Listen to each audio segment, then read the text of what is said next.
त्रिवेणी का किनारा और उस पर बसी हिंदुस्तान की आत्मा। असली हिंदुस्तान के रंग तो यहीं बिखरते हैं। आस को पंख लगते हो जहां, जीवन के संताप धुलते हो जहां, सब कुछ बस श्रद्धा को समर्पित, वो गंगा घाट है यहां। हिंदू धर्म का एक बहुत ही पावन, महत्वपूर्ण और धार्मिक स्थल प्रयागराज। पिछले सीजन में हम प्रयागराज आ चुके हैं और मुझे याद है कि मैंने आपको प्रयागराज के भरपूर दर्शन करवाए थे। चाहे वो लेटे हुए हनुमान हो, चाहे वो आनंद भवन हो, चाहे वो महादेवी वर्मा जी का घर हो, चाहे वो प्रयागराज का म्यूजियम हो। लेकिन प्रयागराज एक ऐसी जगह है जिसे सिर्फ एक बार आने से ना तो उसे पूरी तरह से समझा जा सकता है, ना ही देखा जा सकता है। इसीलिए इस सीजन के इस एपिसोड में मैं आपको प्रयागराज के वो पहलू दिखाऊंगा जो हमने पहले नहीं देखे थे। त्रिवेणी संगम, जहां गंगा, यमुना और पुराणों के अनुसार अदृश्य सरस्वती का संगम होता है। आप जानते हैं, ये वो पावन जगह है जहां पर महात्मा गांधी जैसे कई महान लोगों की अस्थियां विसर्जित की गई थी। तो जाहिर है कि इससे बेहतर प्रयागराज में कोई जगह नहीं हो सकती जहां से एपिसोड की शुरुआत की जाए।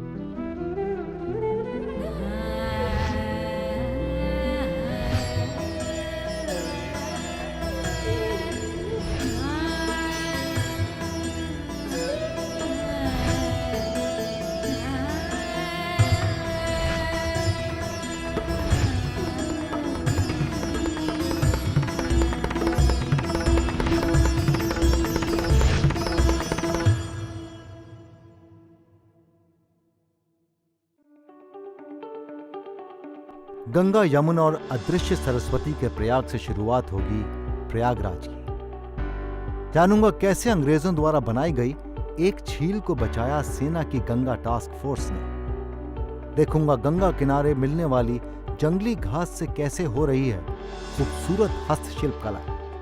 जाऊंगा ऐसे हलवाई की दुकान जिसके नाम से जाना जाता है प्रयागराज का एक चौक।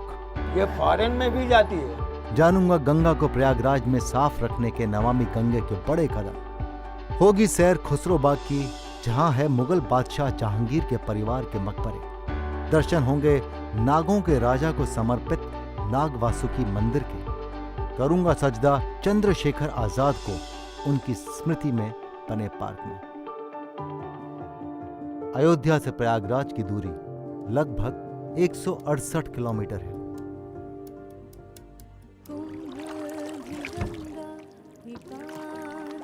प्रयागराज सत्य, कामना और मोक्ष का स्थान, जहां 3 नदियों का प्रयाग होता है। हर साल यहां लाखों श्रद्धालु देश विदेश से इस पावन संगम के दर्शन करने आते हैं। ये गंगा जल जो अपने अंदर विष और अमृत दोनों समाकर भी बस अविरल बहता है, ना तो प्रेम से अभिभूत और ना ईर्ष्या से वशीभूत। अगर हमारे अंदर भी त्रिवेणी के जल सा भाव आ जाए तो फिर मोक्ष दूर नहीं। और इसी गंगा का जल है जो कभी कभी झील बनकर तरह तरह के जीवों का आशियाना बन जाता है। प्रयागराज का यह मानव निर्मित मैकफर्सन झील अपने आप में विशेष है। ये झील जो विलुप्त हो चुकी थी, उसे भारतीय सेना की गंगा टास्क फोर्स ने पुनर्जीवन दिया। आप जानते हैं, किसी भी आपातकालीन स्थिति में, किसी भी गंभीर स्थिति में भारतीय सेना को बुलाया जाता है। अब जिस जगह हम जा रहे हैं उसकी हिफाजत भी भारतीय सेना की एक टुकड़ी के पास में है, तो आप समझ सकते हैं कि मामला कितना गंभीर होगा। लेकिन जो अंजाम है हम सब जानते हैं हमारी आशा के अनुकूल होगा, क्योंकि ये वर्दी उनका ख्याल रख रही है। हमारा राइट सर। ये बात बताओ, आर्मी वालों को देख के इतनी खुशी क्यों मिलती है? मैकफर्सन लेक, इसका नाम मैकफर्सन क्यों पड़ा और क्या ये हमेशा से ऐसा ही था जैसा आज दिख रहा है? McPherson, as the name suggests, it comes from the British name. Yeah. So there was a gentleman called McPherson in the early 1860s, and this was a man-made lake. तो आप ये बोल रहे हैं कि 1860 में इस लेक का निर्माण हुआ था। ये कोई प्राकृतिक लेक नहीं है, ये हमारे हाथों से लेक बनाई गई थी। उस टाइम अंग्रेजों ने ये लेक बनाई गई। इस लेक का जो सोर्स है वो अंडर वाटर सोर्स है एक्चुअली, पानी या नेचुरल सोर्स से लेक बनाया गया था। ये नीचे जाके गंगा में जाके मिलता है, ये इनलेट है। जो मैकफरसन जो है तो उन्होंने बीच में ऐसे रोका, इसलिए इसको ऐसे एक मैन मेड लेक टाइप बना दिया। Over a period of time क्या हुआ, यहाँ पे अराउंड द लेक हैबिटेशन आ गया, तो पेरफोर्स क्या हुआ, सारे ड्रेनेज जो है वो निकल के सीधा वो लेक पे चला गया। तो जो प्योर वाटर था उसमें ड्रेनेज गिरते गया तो वाटर पोल्यूट होने लगी। जब वाटर एक लेवल के आगे पोल्यूट हो जाता है तो वो नेचुरल साइकिल होता है जो आपके सामने दिख रहा है, जलकुंभी जो इंग्लिश में वाटर हाइसिंथ बोलते हैं, वो आने लग जाता है। ये वाटर हाइसिंथ क्या है, एक इन्वेसिव स्पीशीज बोलते हैं। ये जल्दी स्प्रेड हो जाता है, बेसिकली जल्दी स्प्रेड होके पानी का अगर ऊपर से कवर कर लेता है तो सनलाइट ऊपर से नीचे नहीं जाएगा, ऑक्सीजन लेवल कम हो जाता है, तो सारे जो एक्वाटिक एनिमल्स जो है तो अंदर वो अपने आप मर जाते हैं। कितना बड़ा ये 1 किलोमीटर का पैच आप लोगों ने क्लियर किया? ये वाला area it is around 2.6 kilometre in circumference. 6 kilometre पर किया गया आप लोगों ने? वेटलैंड रिजुविनेशन जो है वो हमारा एक मैंडेटेड टास्क है। तो इनिशियली क्या किया इन्होंने, जो नॉर्मल मैनुअल लेबर जो होता है, नॉर्मली एक डंडे से आयरन का हमने ऐसे ही हुक बना के तो हम लोग जलकुंभी को खींचते थे, ठीक है। फिर हम वैसे शुरू किया, वैसे शुरू करने के बाद in couple of months then we started seeing water. Sir ये पानी के बीच में मुझे ट्रे ऐसा लग रहा है कि बैम्बू की ट्रे है, ये ब्यूटिफिकेशन के लिए है, इसका कोई पर्पस है? नो, बायो रेमिडिएशन मेथड है। उसमें प्लांट्स है जिनका नेचुरल प्रॉपर्टीज है पोल्यूटेंट्स कम करने का, ये पोल्यूटेंट्स अब्जॉर्ब करने का। ये जो कैना प्लांट है, ये प्लांट ऐसा है कि जो रूट से वो ऑक्सीजन निकल सकता है, तो वो पोल्यूटेंट्स को अपने आप ऑब्जर्व करते हैं। क्या खूबसूरत बना दिया आपने इस एरिया को पूरा का पूरा। मैं तो कहूँगा सुबह अपने दौड़ने के लिए आपने एक बहुत ही कमाल की जगह बना ली ना, सुबह यहाँ पे आके चाय पीने में कितना मजा आएगा। देखूंगा कैसे नैनी गांव की महिलाओं का गंगा घास से बना काम छा रहा है देश विदेश में। तो हमारे तो दिन ही बदल गए हैं। 1942 की इस मशहूर हलवाई की दुकान का चखूंगा स्वाद। नमामि गंगे के प्रयागराज के सबसे बड़े एसटीपी में देखूंगा कैसे होता है गंगा का पानी साफ। जाऊंगा खुसरो बाग जो है मुगल वास्तुकला का शानदार नमूना। कारवां पुराना है पर सफर नया है, इरादे बुलंद हैं तो जोश भी जमा है। ए पहाड़े किनारे हिम्मत न हारे। अरे यार,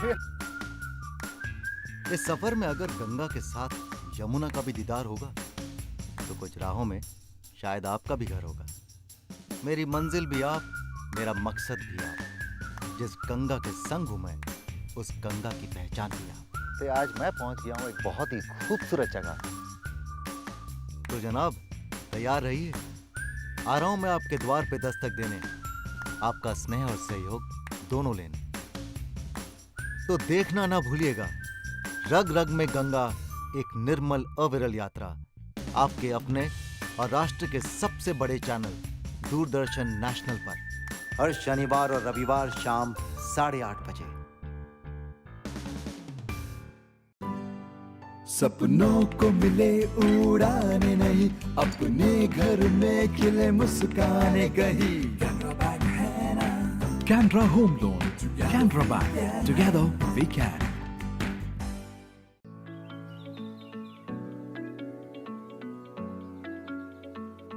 आकर्षक रंग से बनी टोकरियां ये फिर से उस बात को प्रमाणित करती हैं कि गंगा सिर्फ हमारे जीवन में जल ही लेकर नहीं आती, बल्कि ये रोजगार भी लाती है। गंगा किनारे मिलने वाली जंगली घास से ये खूबसूरत हस्तशिल्प कला होती है। देश विदेश के बाजारों में प्रयागराज के इस नैनी गांव के कलाकारों की धूम होने लगी है। बिल्कुल सही जगह पर पहुंच गया। आप जानते हैं इलाहाबाद के पास नैनी गांव में एक बहुत ही खास कला बसती है। यहाँ की महिलाओं के हाथ में जादू है, क्योंकि वो जंगली घास को ऐसी सूरत देती हैं कि देखने वाला बोलता है वाह क्या चीज बनाई। नमस्कार। नमस्ते। कैसे हैं आप लोग? ठीक है। कितनी दूर चल के आया हूँ मैं आपसे मिलने के लिए, बैठ जाऊं? जी। तो क्या बना रही हैं आप? ये पेंदी बना रहे हैं डिब्बा का। पेंदी बना रही हैं। जी। आपका नाम क्या है? मेरा नाम आपदा है, मैं महवा पूरा पट्टी प्रयागराज से हूँ। मेरे को देख के बात करिए ना, शर्मा क्यों नहीं है? क्या बात है, बहुत बहुत खूबसूरत आप ये उत्पाद बनाती हैं। ये जादू आया कहाँ से आपके हाथों में? जी ये मम्मी से मैं सीखी हूँ, ये पुश्तैनी चला आ रहा है। मम्मी अपनी मम्मी सीखी, नानी से, मैं मम्मी से सीखी। तो मम्मी कहाँ है आपकी? ये बैठी हैं। मम्मी जी कहाँ हैं? ये दिखाइए, शक्ल ये दिखाइए। बैठी हैं। यहाँ बैठे हैं, देखिए। अब मैं सीख कर दूसरे को भी सिखा रही हूँ। मैं एक ट्रेनर भी हूँ, उनसे उसका रोटी इसी से चलता है। अच्छा पहले ये बताओ कि आप बनाते क्या हो? ये जो घास है ये मैं देखता हूँ ये नदी जी के जी किनारे नदी उगली होती किनारे है। होता है। ये ना होगा तो सामान नहीं बनेगा। जी वो उसमें सुखाते हैं, व्हाइट हो जाता है, फिर इसको कलर करते हैं। जी। कलर करके तब बनाते हैं। मतलब आपने राख में से सोना बना दिया? जी अक्सर कब बनता है ये? मूंज साल में एक ही बार होता है, जब ऑर्डर आता है तो बनाने लगते हैं। अच्छा तो मतलब आप बना के रखते हैं फिर साल भर इसको बेचते रहते हैं, फिर एग्जीबिशन वगैरह भी लगाते हैं अभी? अब जब से योगी सरकार योडी में की तहत हमारे हुनर को नई पहचान दिलाए हैं तो हमारे तो दिन ही बदल गए हैं। तो देखिए ये 50-60 सालों से ये हुनर हमारे देश में था, इस क्षेत्र में था, लेकिन उसके बारे में हमें नॉलेज नहीं थी, हमें उसके बारे में कोई इन्फॉर्मेशन नहीं थी, लेकिन इतना खूबसूरत प्रोडक्ट अब मार्केट में आ गया। जी आप कह जी रही जी हैं। देश विदेश में, मेरी प्रदेश में जब लगता है तो हमको बुलाया जाता है, हम अपना उत्पाद लेके जाते हैं और बेच कर भी आते हैं, और सरकार तरफ से हमको आने जाने का भाड़ा भी मिलता है। अरे अब तो- हमको सब जानने भी लगे अरे तो हैं। खूब पैसा बना लिए आप। कहाँ गाड़ी पहले से कहाँ? बहुत गाड़ी ज्यादा कहाँ पार्क की है ये बताएं? गाड़ी गाड़ी तो पर अभी नहीं नहीं है। अभी नहीं है, तो मैं उम्मीद करता हूँ कि आने वाले समय में आ जाएगी आपके पास में, क्योंकि इतना सुंदर सुंदर आप लोगों ने बनाए। अच्छा क्या क्या बनाते हैं? जैसे पब्लिक का जो डिमांड रहता है तो हम बना सकते हैं। Very nice. अब ये कितने सालों से बना रहे हैं आप लोग? मम्मी ने अपनी मम्मी से सीखी? जी मम्मी शर्मा बहुत रही है, देखिए ये पुश्तैनी चला आ रहा है, पुश्ता नहीं चला रहा है। जी, जी। तो मतलब करीबन कम ये कह लें 50-60 साल लगे। 60-70 साल से बना। जी सभी लोग करते हैं ना। दूसरी बात ये मैं देख रहा हूँ कि आपकी मम्मी की जनरेशन तो यहाँ बैठी है, जी। ये नई जनरेशन भी, नई पीढ़ी भी यहाँ बैठी है। बहुत खूबसूरत है आप भी बहुत शर्माती हैं। इनका बनाया हुआ रखा है बगल में। ये? हाँ, इनका बनाया हुआ है सब। आपका नाम? छोटा सा है। ईरा फातिमा। ईरा बहुत सुंदर बनाया आपने। मान लीजिए कि मैं आपके पास में आऊँ कि मुझे सिखा दीजिए, जी तो मुझे कितना समय लगेगा सीखने में? ये सीखने में आपको 6-7 महीने में तो सिखा देंगे। 6-7 महीने में? हम लोग ही ना अपने देश का जो लोकल हुनर है ना, स्थानीय हुनर है, उसकी हम बहुत ज्यादा कदर नहीं कर पाते। हमें अक्सर लगता है विदेश से कोई चीज आई तो वो बेहतर होगी, लेकिन देखिए हमारे देश में कितना टैलेंट है, खजाना और बहुत काम की चीजें हैं। जब तक हम कदर नहीं करेंगे, जब तक हम नहीं खरीदेंगे, तब तक कैसे हमारा देश आत्मनिर्भर होगा? जी सर, है पहले कि कोई नहीं? नहीं जानता था, ऐसे तैसे चलता था, इससे आगे कभी बढ़े ही नहीं। तो भविष्य कैसा लग रहा है आपको? जी हाँ बहुत अच्छा। थोड़ी प्रॉपर्टी खरीद लीजिए दुकान के लिए, बाद में जगह नहीं मिलेगी आपको।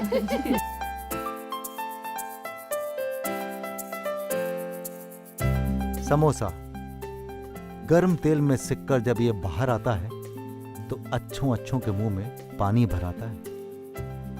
हर गली के मोड़ पर किसी न किसी हलवाई की कढ़ाई में समोसा अंगड़ाई लेता ही है, और यही हाल प्रयागराज की इस दुकान का भी है जो 1942 से अपनी मिठाइयों की मिठास से हर किसी को अपनी तरफ खींच रही है।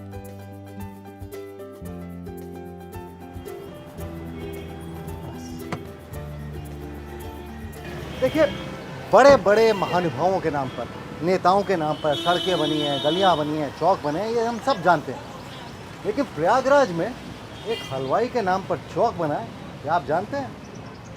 कहा था ना मैंने आपको, खाने के लिए मैं ऐसी वैसी जगह पे नहीं जाता। नमस्ते हरीश जी, धन्य है आप, क्योंकि नेताओं के नाम पे तो चौराहे बनते हैं, एक हलवाई के नाम पे अगर चौराहा बना, इसका मतलब कहीं ना कहीं ये दुकान लोगों के दिलों पे राज करती होगी। ये तो आप लोगों की दुआ है, हमें खुद ही नहीं पता था कि ये हमारा चौराहा बन गया है। जब मैंने सिटी बस में देखा, नगर निगम में देखा, तो मेरे नाम से बन गया। देखिए कहीं ना कहीं शिद्दत है, कहीं ना कहीं एक ईमानदारी है। हमारी शुद्धता हमारी पहचान है, जी, जो बनाएंगे वही बेचेंगे। ऐसी क्या चीज़ है जिसको खाने के लिए लोग दूर दूर से आते हैं? ये आपको मैं खिलाता हूँ, ये देखिए नारियल की बर्फी खाइए, इसका टेस्ट लीजिए। नारियल की बर्फी मैंने बहुत खाई है, लेकिन वो नारियल नहीं खाई होगी जो मैं खिला रहा हूँ। दावे के साथ कह सकते हैं। दावे के साथ कह रहे हैं। यहाँ से दिल्ली वाले आते हैं तो ले जाते हैं यहाँ से। अब देखिए मुंबई वाला खा रहा है, ये फॉरेन में भी जाती है। बहुत बहुत स्वादिष्ट है। अब मैं हर बार खा के बोलता हूँ कि बहुत स्वादिष्ट है, लेकिन क्या करूँ, मैं जाता है ऐसी जगह पे हूँ जहाँ पे तो स्वादिष्ट चीज़ें मिलती है। खास बात इसकी ये है कि मिठास कम है, मतलब बहुत ज़्यादा नहीं है। आपको नारियल का तेल आ रहा है, मिठास है, मीठी मीठी सा इसका एक स्वाद है इसका। ये कच्चे गोले की से रोटी है, अच्छा, पानी वाले गोले के बारे पानी में। वाले गोले की। कब से है ये दुकान? 1942। अरे मेरे पिताजी की जन्म तिथि है वो। तो ये तब से 1942 से ये जो मिठाइयाँ यहाँ बन रही हैं वो तब से बन रही हैं? वही है, वही है? इसमें परिवर्तन नहीं हुआ। आज़ादी का फ्लेवर है इसमें। तो ये दुकान सिर्फ यहीं पर है या इलाहाबाद में और भी कहीं है? यही है। भाई साहब, अगर आपको ये नारियल की बर्फी खानी हो तो आपको यहीं आना पड़ेगा। जाने से पहले मेरे लिए आधा किलो नारियल, या आधा किलो नारियल बर्फी लगा दो। आधा किलो नारियल की बर्फी लगा देना भैया। भारतीय आज़ादी का संघर्ष हो या पवित्रता का शंखनाद, हर पैमाने पर आगे है प्रयागराज। तीर्थ का राजा कहलाने वाले प्रयागराज को हमारी धार्मिक और राजनीतिक सभी किताबों में बड़ी प्रमुखता से उल्लेखित किया गया है। यहाँ के गली चौराहों पर आज भी हमारे आज़ादी के नायकों की प्रतिमाएं हैं और यहाँ हर दिल में आज भी त्रिवेणी की पवित्रता बसती है। यूं तो नमामि गंगा के तट पर बसे हर शहर में गंगा के संरक्षण के लिए काम कर रही है, पर मुझे बताया गया कि यहाँ प्रयागराज में काम कुछ ज़्यादा ही ज़ोरों से चल रहा है।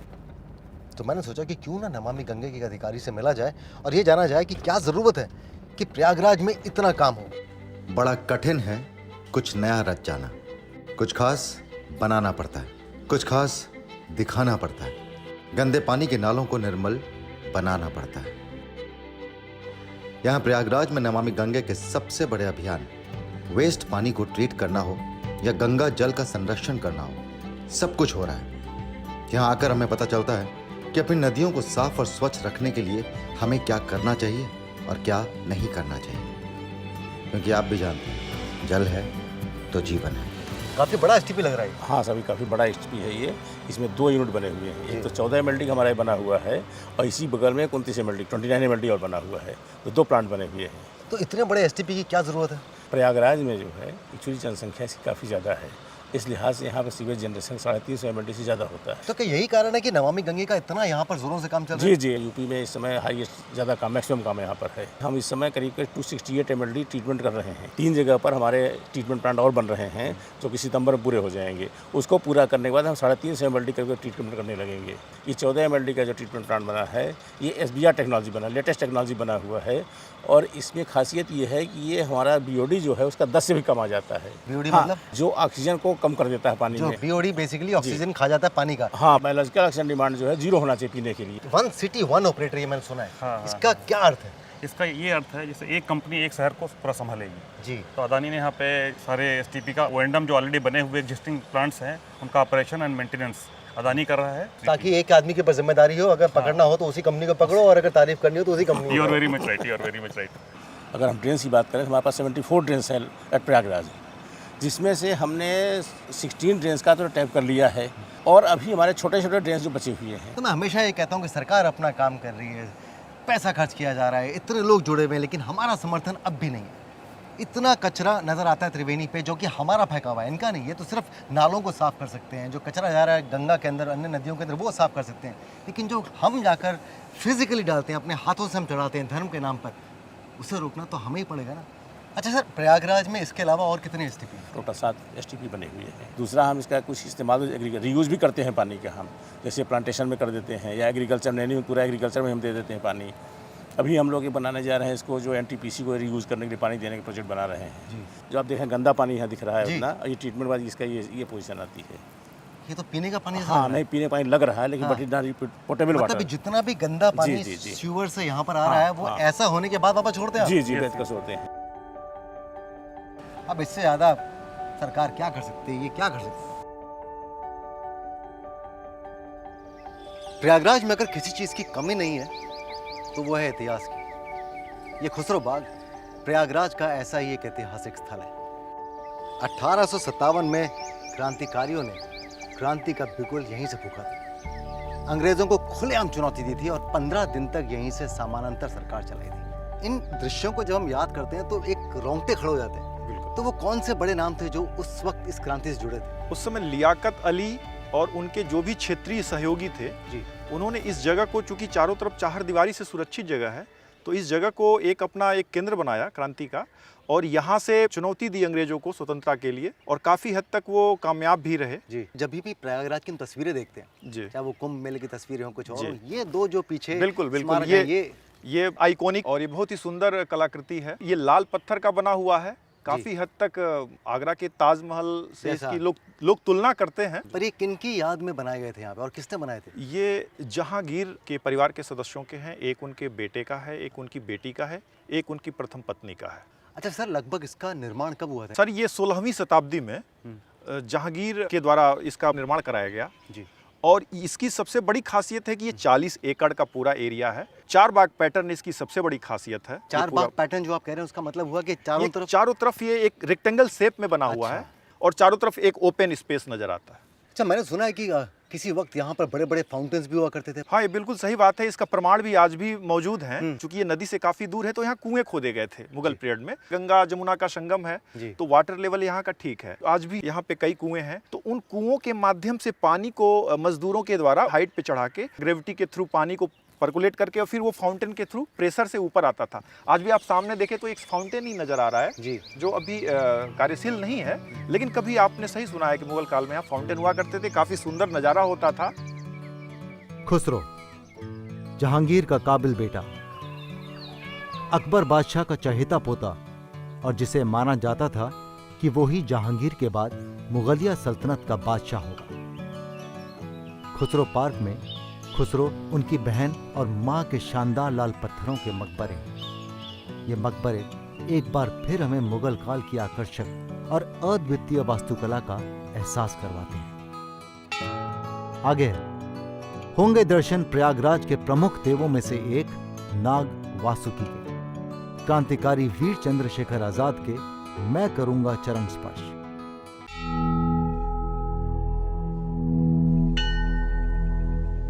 नाग वासुकी मंदिर गंगा तट पर यह शायद इकलौता ऐसा मंदिर है जो वासुकी नाग को समर्पित है। शंकर भगवान के गले की शोभा बढ़ाने वाले वासुकी नाग को सांपों का राजा भी कहा जाता है।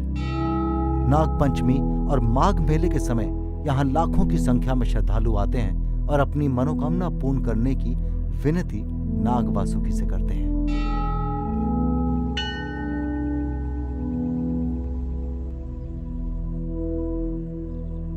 पंडित जी, मानने वालों में इस मंदिर की इतनी बड़ी मान्यता क्यों? ये ऐतिहासिक 8000 वर्ष पुराना मंदिर है। 8000 वर्ष पुराना मंदिर है। जब समुद्र मंथन हुआ था जी, तो ये वासुकी जी को जो है रस्सी बनाया गया था। जब मंथन शुरू हुआ, देवताओं के लिए इन्होंने अपना शरीर अर्पण कर दिया, रस्सी बन गया।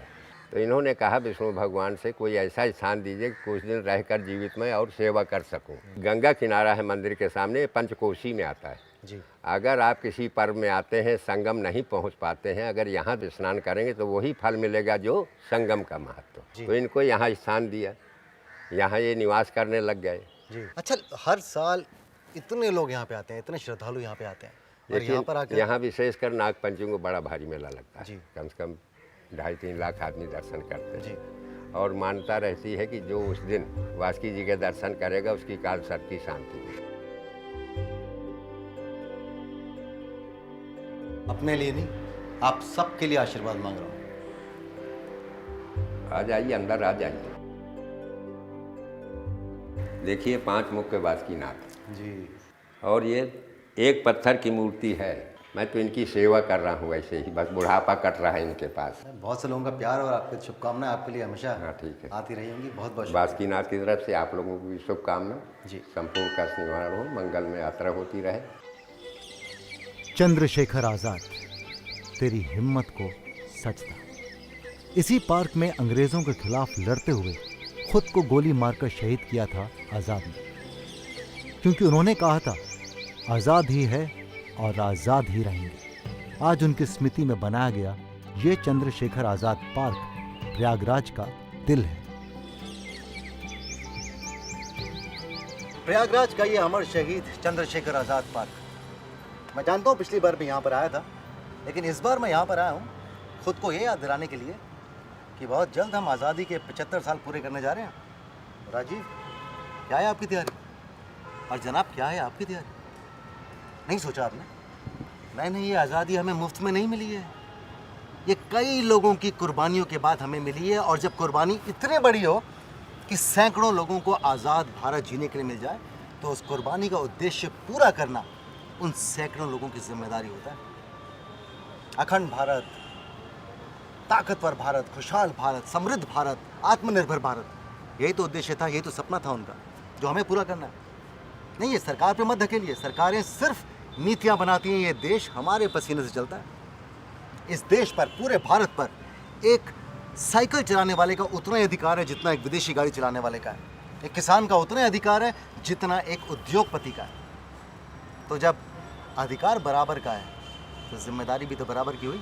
तो मैं चलता हूँ, अगले एपिसोड में आपसे दोबारा मिलूंगा, लेकिन जा रहा हूँ इस उम्मीद के साथ में कि आज़ादी के इस महाजश्न में आप ज़रूर शरीक होंगे और आज़ाद के आज़ाद भारत का सपना ज़रूर पूरा करेंगे। कम से कम कोशिश तो करेंगे। गुड नाइट, खुश रहिए।